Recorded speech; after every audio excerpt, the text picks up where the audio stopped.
The Volquest 2-Minute Drill is brought to you by Food City, official tailgating headquarters of the Vols. Food City 2-Minute Drill on this Monday of Arkansas Week. Brent Hubbs, Eric Kane, glad to have you along with us. Let's talk Josh Heupel. Let's talk the unknowns of Arkansas. First of all, Josh Heupel admitted we're going to go off what we went against last year, but we're not sure exactly what we're getting. Yeah, and what they did last year is they went to an odd front. They had three defensive linemen. They had a three high safety look at times. They mixed it up. Everybody's multiple, but they presented some challenges to Tennessee a season ago where Tennessee scored 14 points on the road. So a lot of changes for Arkansas, obviously over the bye week, a new interim coach and some new defensive staff members. If I was Arkansas, I'd go back to see what you find success with against Tennessee last year, start from there. So for Heupel, I think if you start from there and build out, that's a good strategy. Yeah, we'll see exactly what that looks like. The other thing for Tennessee, a lot of focus on tackling. Caleb Beasley said they did a lot of tackling last week. Tennessee has missed a bunch of tackles.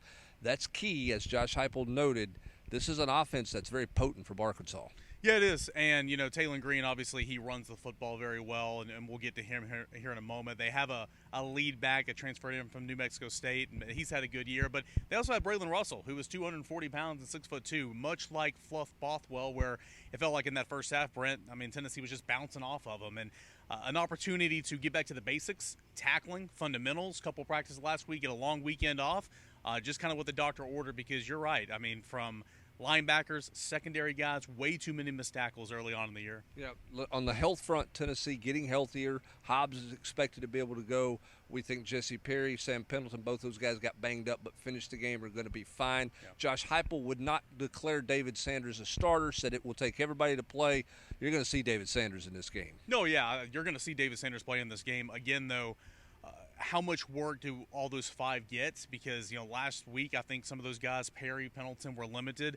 Are they full goes all week long? I think that might depend on kind of if we see that starting five we envisioned in preseason. But to your point, yeah, you're going to see David Sanders. Eventually, it's going to be a starting five of what we anticipated in preseason. But whether he starts or whether he plays 60% of the snaps, he's going to play and he's going to be a factor. All right, and then it does not sound like you're going to see Jermod McCoy playing on Saturday. Josh Heupel asked about it, said it was unfair to put a date on his return back that has been out there in some reports.